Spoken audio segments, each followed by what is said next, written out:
Hey YouTube, and I'm back with another video, and this time we're taking another look at a game catalog, and we're taking a step over to the Nintendo side this time, and we're looking at the um, Nintendo, and we'll flip on the other side and we'll see Game Boy catalog from 1997, around basically the N64 launch, because this came with Mario 64. I spent a lot of time looking at this one. It kind of mirrors my Sega Master System one in many respects. There isn't as many games, but what's there certainly was very appealing. And of course, they have to open up with the Nintendo 64, as we see. And at the bottom, we have like the powerful Nintendo 64 console and revolutionary Nintendo games, a real guarantee of unlimited fun. Even the very first of the new generation games make players' dreams come true. Photorealistic 64 graphics.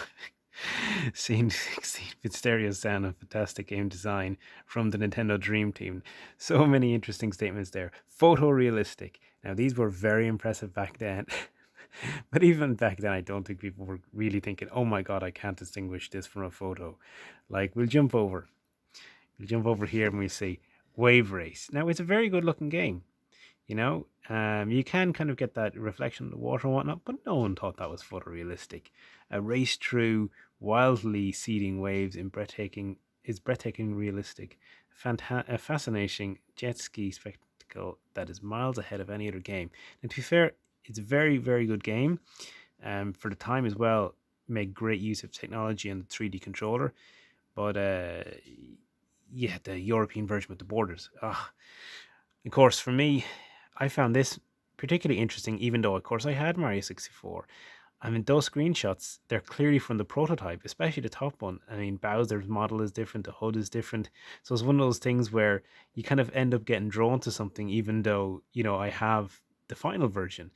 This is the most popular plumber of all time, takes the hearts of fans by storm in his side quest, or in his quest of the Power Stars. Mario opens the door to a new video game dimension. I guess he truly did. The bottom one there, this is one I've had a soft spot for, Pilot Wing 64.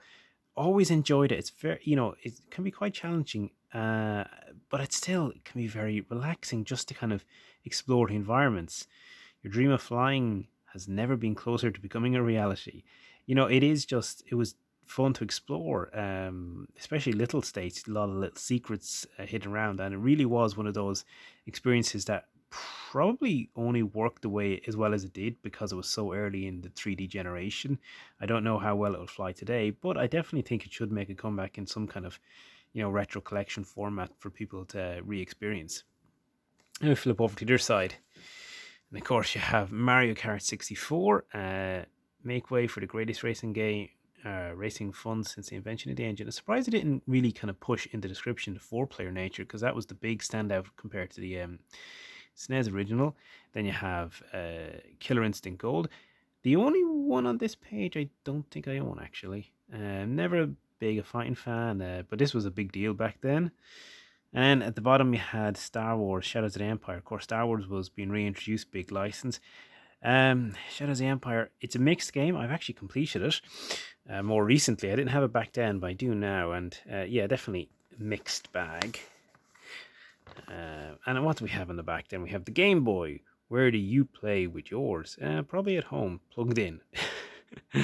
And a decent selection of games. You have Donkey Kong Land, Donkey Kong Land 2. Of course, they're one of those games where perhaps they sacrifice kind of clarity gameplay over kind of visuals.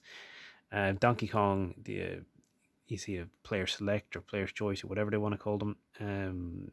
That's a pretty good update on the original kind of Donkey Kong formula. Soccer, of all the games to highlight, soccer. I mean, come on. There's so many games by this point. This is 1997. The Game Boy's been around for, 7 years plus. Okay, fair enough. Tetris is an all-time classic. Of course you're going to highlight that, but soccer. Mario Land 1, 2, and Mario Land 3. These make total sense.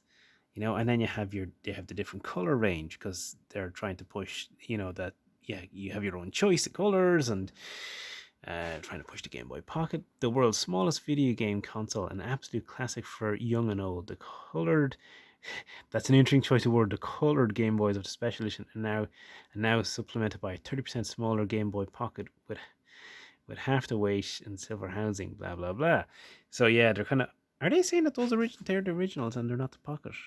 Oh yeah, they are. Huh, interesting. So yeah, at this point in time, they didn't have the colors for all the originals, and I probably didn't even have a Game Boy at this point. I mean, I'm sure I looked at those because of the Donkey Kong games, but really, it was all about the N64 for me. Anyway, this has already gone on longer than I intended. It was just another one of those brochures I figured I'd flip through. Hope you enjoyed, and we'll see you again in another video shortly.